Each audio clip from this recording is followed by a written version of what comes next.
Olá, minhas amigas e meus amigos, tudo bem com vocês? Eu sou Gustavo Eugênio do CGE Consultoria e Estudos Jurídicos. E hoje, pessoal, eu estou aqui para dar continuidade e também para encerrar os nossos estudos de Direito do Trabalho do século XXI. E eu guardei a última aula para falar um tema muito interessante, muito importante, que com certeza está inserida nas atualidades do nosso século XXI. Quero conversar com vocês sobre compliance trabalhista, pessoal. Mas antes de mais nada, eu peço para que vocês acionem o sino de notificações, porque toda terça e quinta tem conteúdo novo aqui no nosso canal. Quero também que vocês, peço a gentileza que você dê um like nesse vídeo, porque esse vídeo irá ajudar muitas pessoas. E se você já gostou desse tema, dá aquele like lá. Peço também que vocês compartilhem esse vídeo, pessoal, porque muitas vezes esse tema, esse assunto, irá ajudar outras pessoas a conhecerem sobre esse tema de compliance, esse tema de compliance trabalhista. É um tema não necessariamente recente, mas aqui no Brasil ainda não ganhou tanta propagação como tem lá fora, nos Estados Unidos e na Europa. Mas com certeza, a cada ano que passa, o compliance ele se torna mais obrigatório, mais exigente nas grandes empresas. E por que não na própria legislação, como até a própria lei de licitações, ela recentemente colocou ali o programa de integridade, que nada mais é, traduzido para o nosso português, o programa de compliance. Mas olha só, pessoal, foi como eu disse para vocês, eu quero terminar essa série de vídeos falando sobre compliance. Por quê, pessoal? Porque esse assunto, esse tema, no meu entendimento, ele é um dos mais importantes que o direito do trabalho, que a nossa legislação brasileira, ela precisa se atualizar, aprender e se conscientizar. Porque, por um lado, na Europa e nos Estados Unidos e muitos lugares do mundo, o compliance ele é muito utilizado. E as grandes empresas aqui do Brasil e as multinacionais, elas também vêm começando a seguir essa utilização do compliance. Mas isso não quer dizer, pessoal, que o compliance ele seja benquisto. Muitas vezes, o compliance ele é visto, infelizmente, aqui no nosso país, como uma atividade, ou uma atividade para prejudicar os empregados e prejudicar as empresas, e às vezes, eu já escutei servidores públicos do alto escalão falando inclusive o seguinte: numa reunião, essa pessoa disse que isso era historinha para boi dormir, e que a ética ela tem que ser natural de todo mundo. Até aí, a ética ser natural de todo mundo, isso é muito óbvio. Mas, com certeza, na prática e no nosso dia a dia, isso não funciona. É essa a grande verdade. E tem uma parte da ética ainda muito recente. E o compliance ele vem para quê? Ele vem para fiscalizar, ele vem para apertar, ele vem para mostrar para o trabalhador, para a diretoria e para a empresa como as normas e a ética têm que ser seguidas, sob pena de responsabilidade, muito mais do que a responsabilidade jurídica. O compliance, na verdade, ele serve às vezes para proteger a empresa da própria empresa. Às vezes o compliance ele protege a empresa de diretores inescrupulosos, de funcionários inescrupulosos que não seguem o padrão correto. Porque cá entre nós, ilegalidades, condutas antiéticas, isso aí é natural, seja da diretoria, seja do funcionário da classe média ali, seja de um gerente, seja do coordenador, do faxineiro ao CEO da empresa. Então a empresa não pode ficar à mercê da boa vontade ou do bom ou mau caráter de determinado funcionário. Então é isso que acontece. O compliance ele serve para proteger a imagem da empresa, principalmente perante a sociedade, perante os seus parceiros, perante os terceirizados, perante os funcionários, redes sociais, acionistas e por aí vai. Se você não conhece o compliance, você já precisa começar a saber o seguinte: compliance é um termo da língua inglesa que vem to comply, conformidade. Ele está dizendo ali que você precisa estar em conformidade, conforme a lei. Esse é o primeiro ponto que você precisa entender quando você conhece o compliance. Eu primeiro falo do compliance e depois, logicamente, a gente entra no compliance trabalhista. Aqui que eu conversei com vocês. O compliance ele é conformidade. Conformidade com o quê? Conformidade com as leis, acordo coletivo de trabalho, convenção coletiva de trabalho, as leis, quando eu falar do compliance trabalhista, obviamente a CLT, as leis extravagantes, toda a norma jurídica brasileira.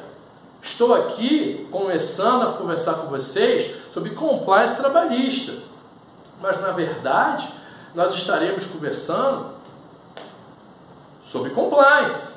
Então a empresa tem que estar atenta ao Código Penal, estar atenta ao Código Civil, ao Código Tributário Nacional. Se a empresa está fraudando tributos ou ela não paga tributos, ela está violando a lei. Se ela está violando a lei, ela não está em conformidade, seja no compliance tributário ou no compliance de forma geral. Ela está fraudando a lei.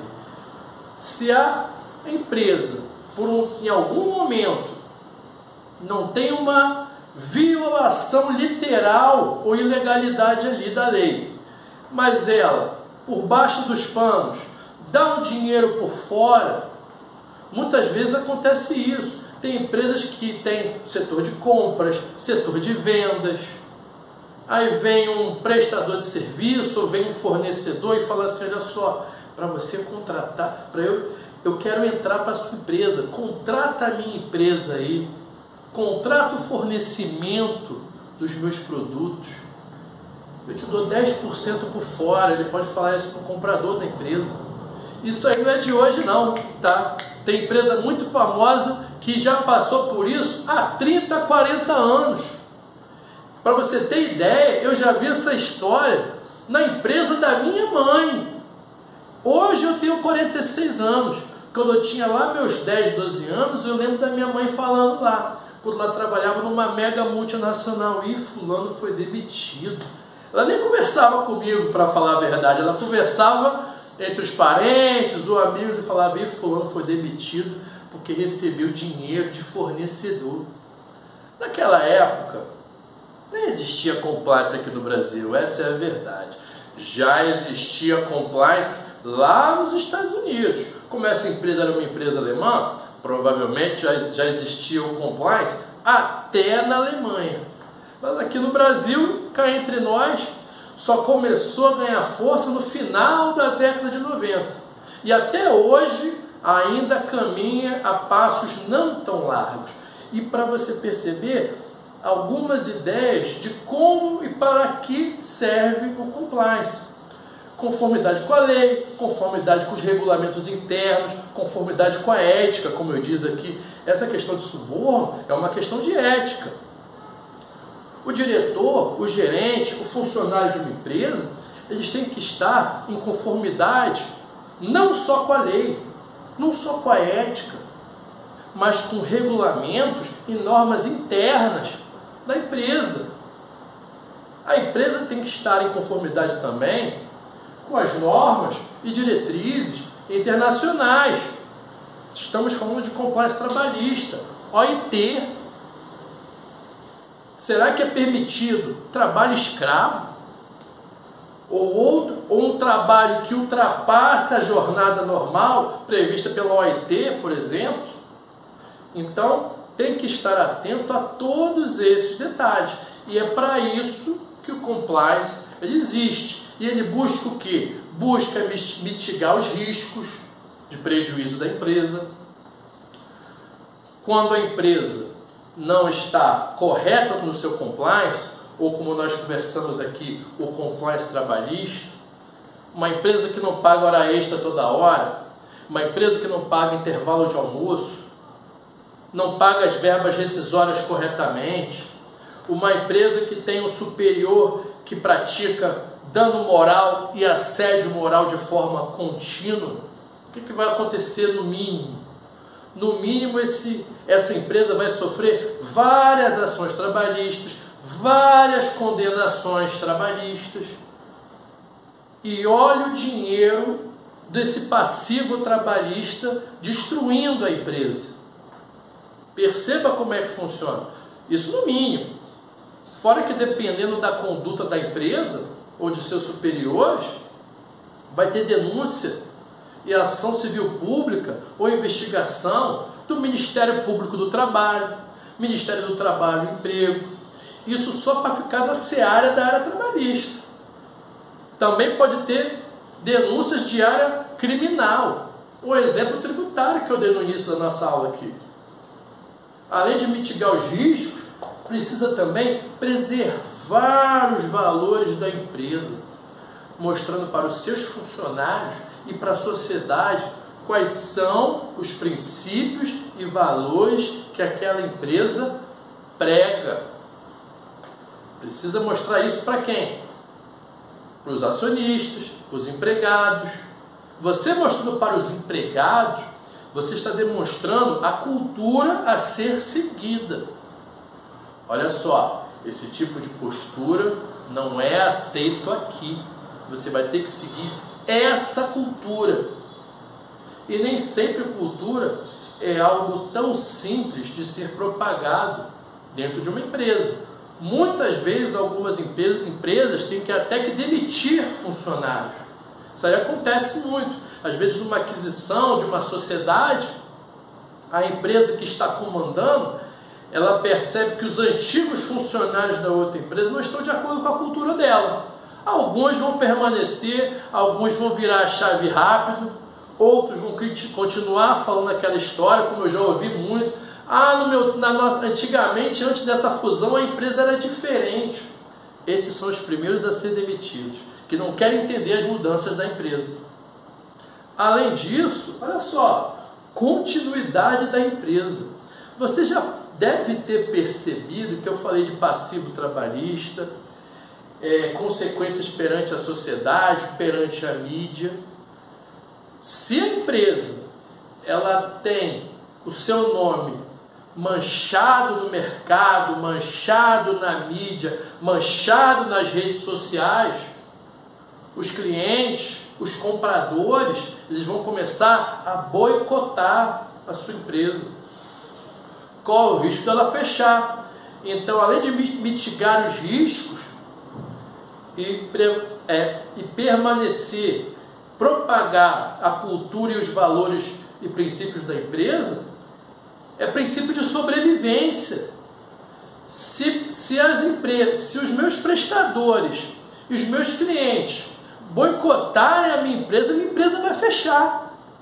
E às vezes a pessoa que trabalha no compliance e o setor que trabalha no compliance, muitas vezes ele é obrigado a denunciar a empresa, porque pela cultura do compliance, mais vale a própria empresa se denunciar falando, olha só, eu errei, alguém errou aqui, mas eu quero consertar isso, essa pessoa não ficará mais aqui, e essa empresa, nós aqui vamos mudar e fazer de tudo para que nós sejamos 2 vezes, 3 vezes, 4 vezes melhor do que somos hoje.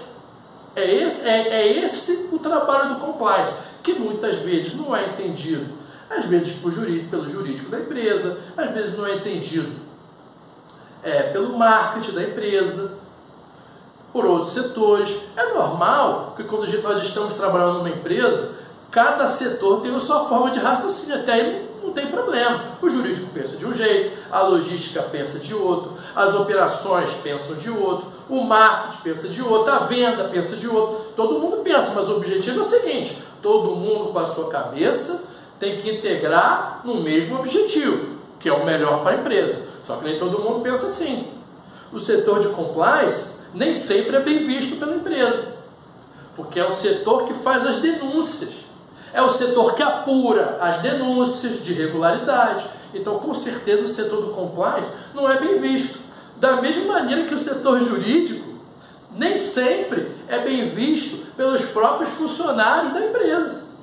São dois dos setores, na minha opinião, são os dois setores mais odiados de uma empresa, ou mais que os funcionários têm certa dúvida, é do jurídico e do compliance.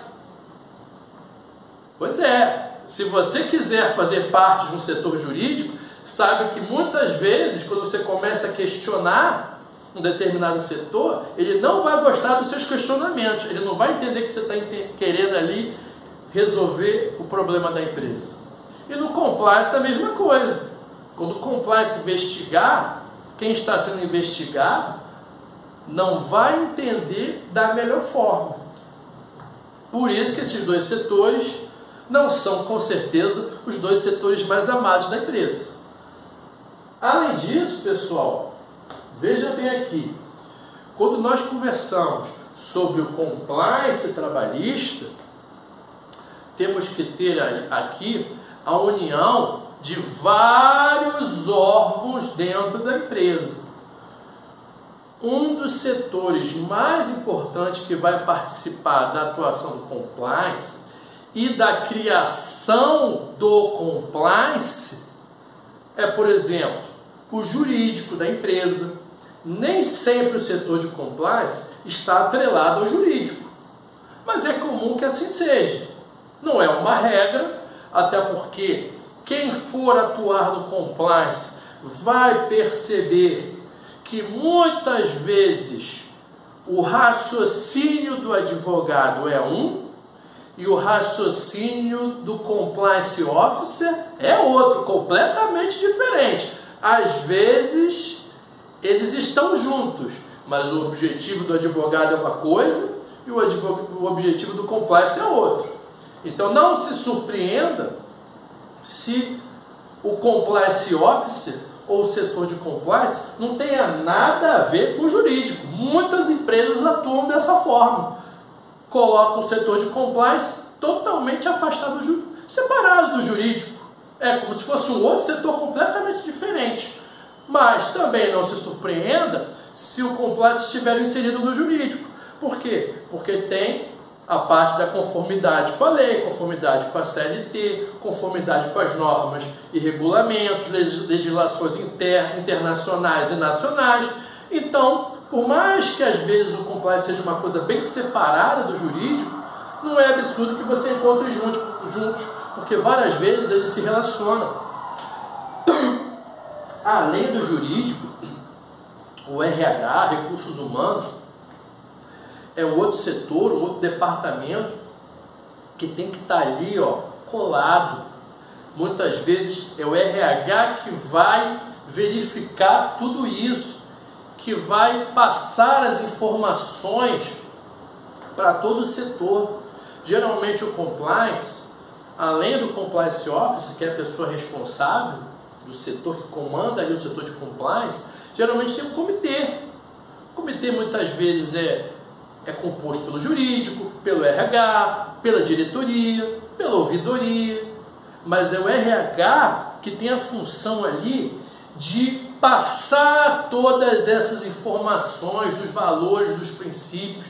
Muitas vezes vai participar dos treinamentos, vai praticar os treinamentos.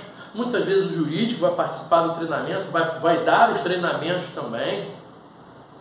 O RH é peça fundamental na propagação dessa mente, desse mindset do compliance, dessa cultura, desse fit que precisa ser passado para os funcionários.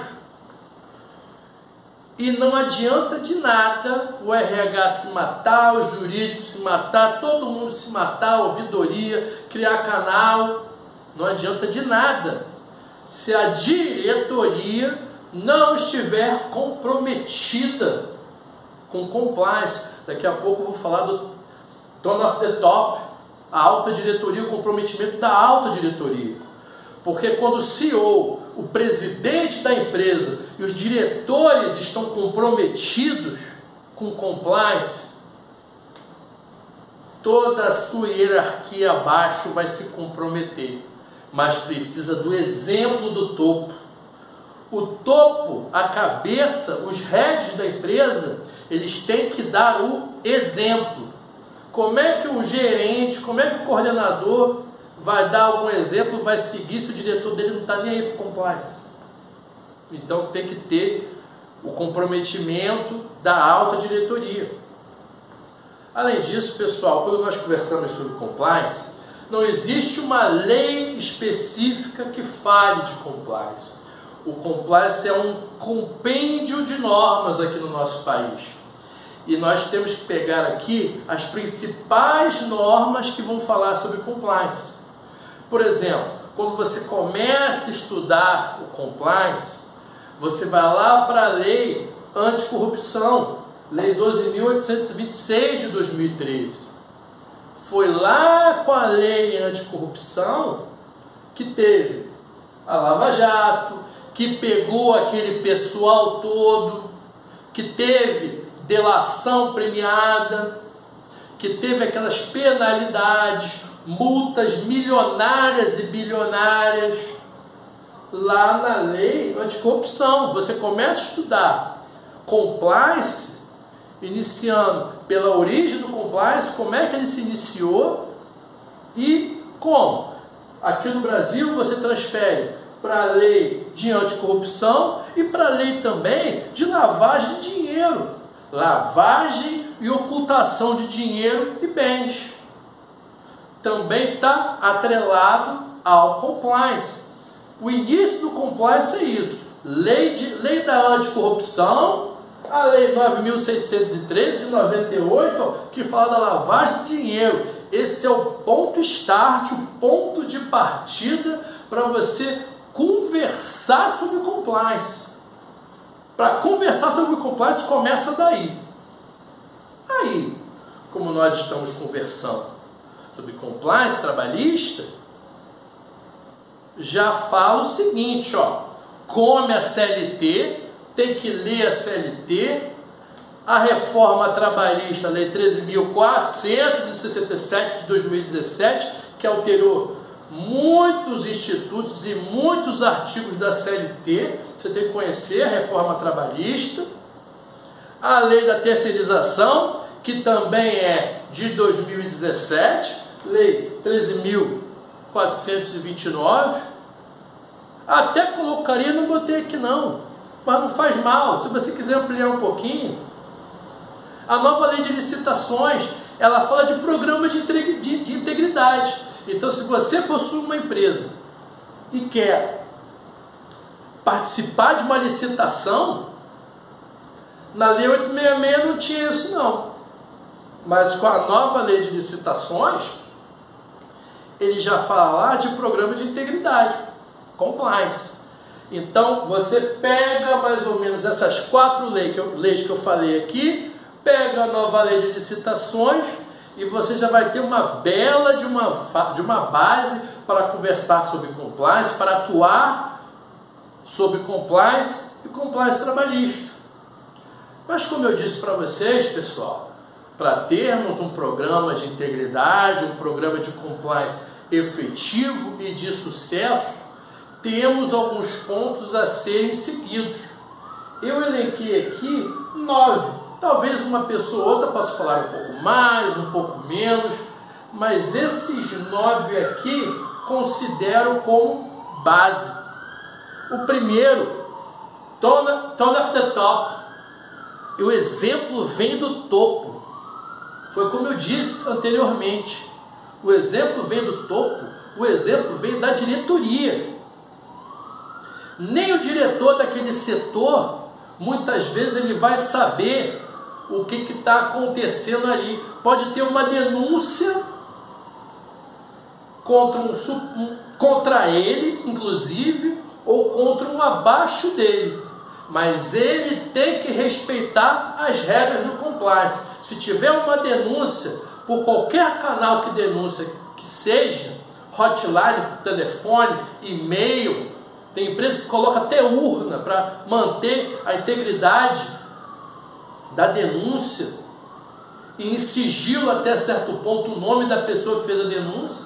Muitas vezes o diretor não vai saber, muitas vezes o CEO não vai saber, para que ele não receba a informação e vá propagando conforme os seus interesses.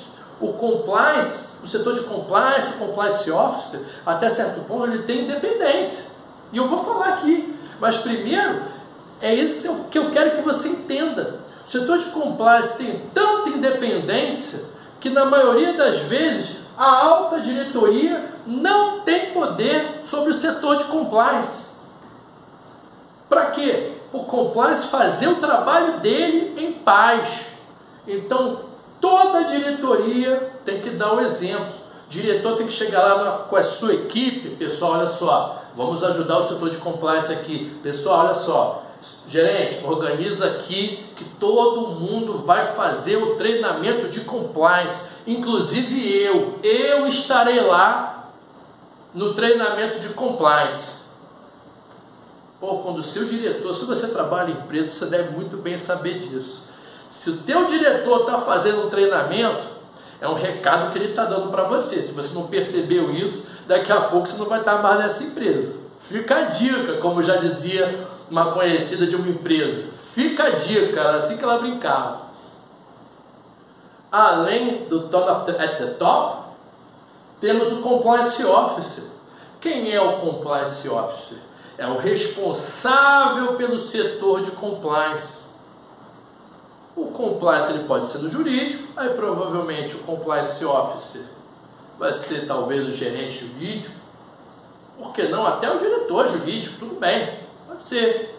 Como pode ser uma pessoa separada, pode ter uma sala separada do jurídico, inclusive, como eu disse, e o responsável, o chefe daquele setor é o Compliance Officer. O Compliance Officer e o setor de compliance, geralmente eles só respondem ao último topo, a presidência ou CEO. Eles até atuarão em conjunto com o comitê organizado ali, que muitas vezes vai ter auditoria, RH, ouvidoria, mas o Compliance Officer, o setor de compliance, sempre tem independência para poder atuar, para poder investigar de forma, com certeza, correta, transparente, idônea, verificar se aquela denúncia é verdadeira ou não. Não se surpreenda com denúncias falsas, porque da mesma maneira que tem assediador, tem trabalhador que não quer ser fiscalizado. E não ser fiscalizado não tem nada a ver com trabalho, gente. Subordinação, um dos requisitos do contrato de trabalho. Tem gente que se sente perseguida. Só que essa pessoa, de repente, não entendeu o que é trabalhar para alguém. Então, com certeza terão muitas denúncias equivocadas ali. Ou mentirosas, ou exageradas. Da mesma maneira que haverão denúncias corretas e que merecem ser investigadas, apuradas, sob sigilo, para não transparecer a investigação e para não sujar o nome de ninguém, seja do denunciante, seja do denunciado. Além disso, pessoal, definido o Compliance Officer, vai ser criado ali o programa de compliance, o programa de conformidade.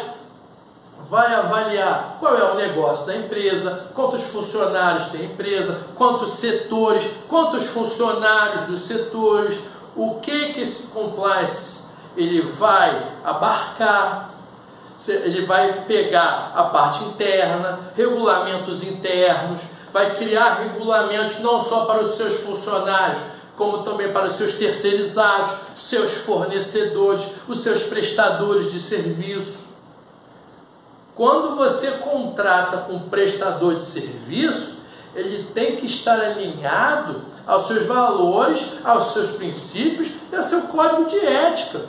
Porque muitas vezes essa empresa terceirizada, esse funcionário terceirizado, esse fornecedor, esse prestador de serviço, ele vai violar a lei. Então, quando você for contratar alguma empresa terceirizada, algum prestador de serviço, você tem que prestar muita atenção para quem você está contratando e aliando ao seu nome, porque às vezes ele vai errar, mas na TV e na internet vai aparecer o seu nome. Vou dar aqui no final um exemplo desses. Muitas vezes acontece isso. Então o compliance ele vai abarcar tudo isso, o programa de compliance. Vai criar o código de ética, os cadastros de denúncia, os treinamentos, muita coisa ali no programa de compliance. Além disso, pessoal, foi como eu falei para vocês, será criado um código de ética e conduta. Geralmente é um livrinho, não gigante.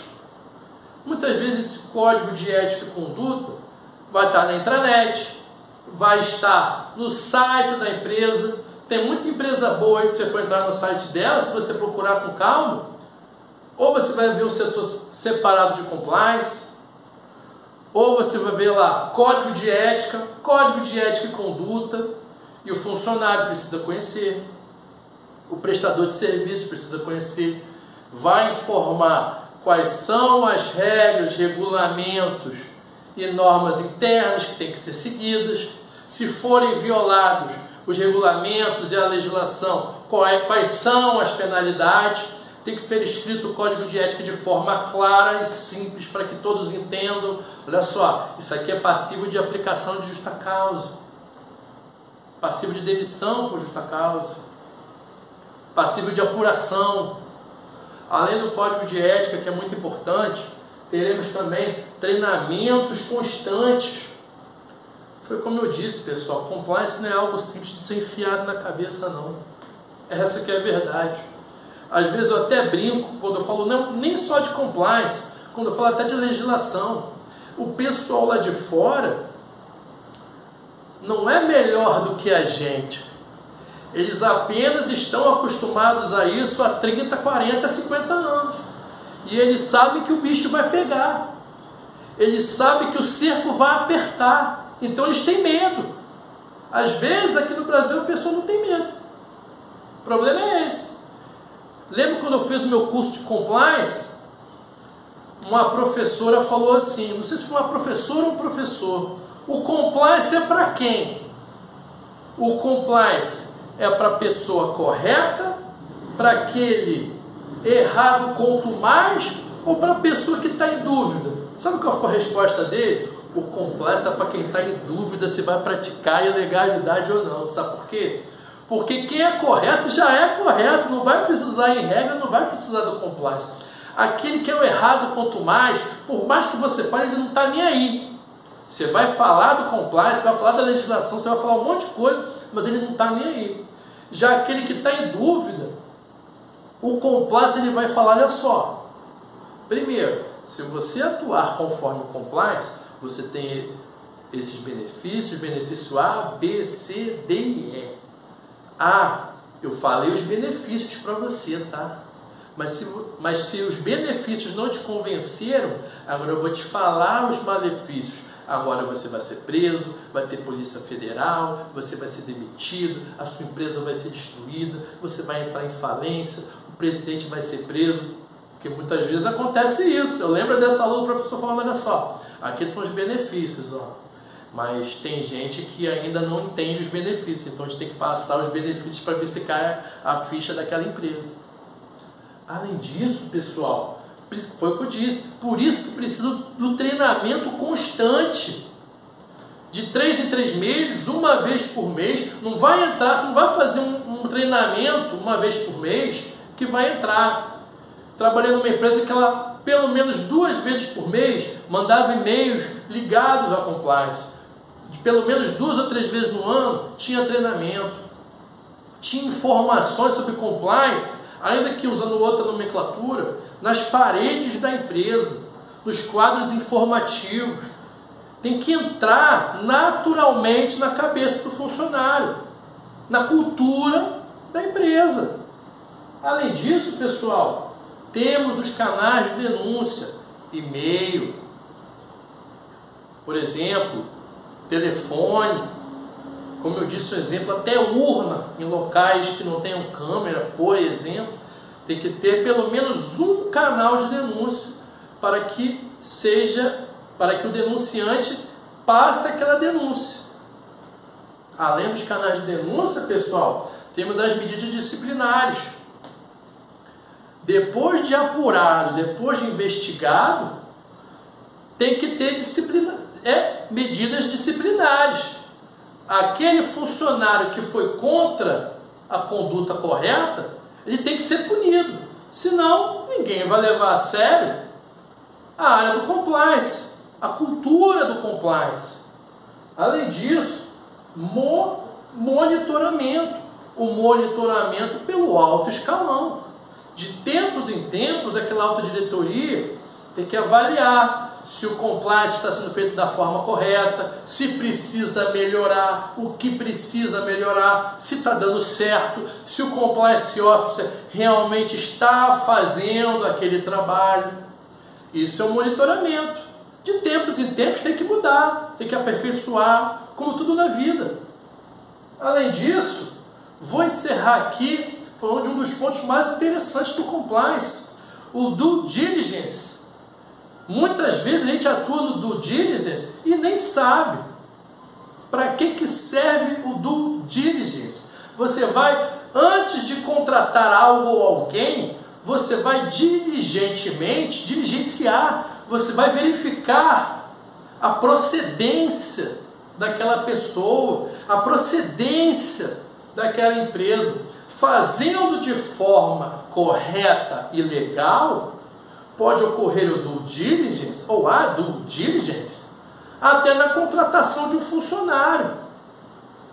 Ele colocou no currículo ali que faz isso, aquilo outro, que estudou, trabalhou aonde. Dá uma olhada, verifica se é verdade, sendo de forma correta. Entre em contato, isso aí é muito antes do due diligence, até hoje existe isso. Tem empresa que entra em contato com o empregador anterior. Fulano, estou querendo contratar a pessoa aqui. Como é que ela foi no trabalho com você? Foi boa? Trabalhou corretamente? Tem empresa que, dependendo da situação, pede até certidão negativa para ver se a pessoa é inadimplente, se ela está no SPC Serasa. Você deve saber muito bem que quem trabalha em banco não pode ter nome sujo. Seria um contrassenso, né? Vamos parar para raciocinar um pouco. Então, não é tão comum, mas indiretamente isso ocorre sim. Já vi entrevistador, colega meu, coordenador, fazer entrevista de uma pessoa, conversou sobre o jiu-jitsu, sei lá, qualquer coisa que seja, o cara entrou na época no Facebook do cara, ou no Instagram, para ver o tipo de ambiente que esse cara frequenta, para você saber quem é a pessoa que está entrando na sua empresa. Isso não tem nada de errado, isso não fere nada. Além disso, mas sendo feito certamente de forma correta, no rigor da lei, sem ultrapassar os limites. Due diligence também serve para você avaliar aquele fornecedor, aquele terceirizado, aquela empresa prestadora de serviços. Foi como eu disse para vocês anteriormente, alguns anos atrás, a Polícia Federal, e foi lá, Polícia Federal não, acho que foi até na parte internacional, aquela loja famosa, a Zara, ela foi penalizada porque descobriu-se que tinha trabalho escravo da Zara, bolivianos que recebiam migalhas financeiramente, trabalho escravo. Era uma terceirizada para a Zara. E olha como é que sujou o nome da Zara. Perceba isso. Então você tem que se proteger. Não é qualquer pessoa que vai entrar comigo aqui, não. Verifica essa prestadora de serviço que está com você, e seu due diligence. Se você for numa aquisição, uma fusão de empresa, verifica o passivo trabalhista dessa empresa. Isso é muito comum. Muitas empresas querem adquirir aquisições, fusões, incorporações. Deixa eu ver como é que é o nome dessa empresa no mercado. Deixa eu ver se essa empresa tem um passivo trabalhista. Gente, essa empresa é famosa na Justiça do Trabalho.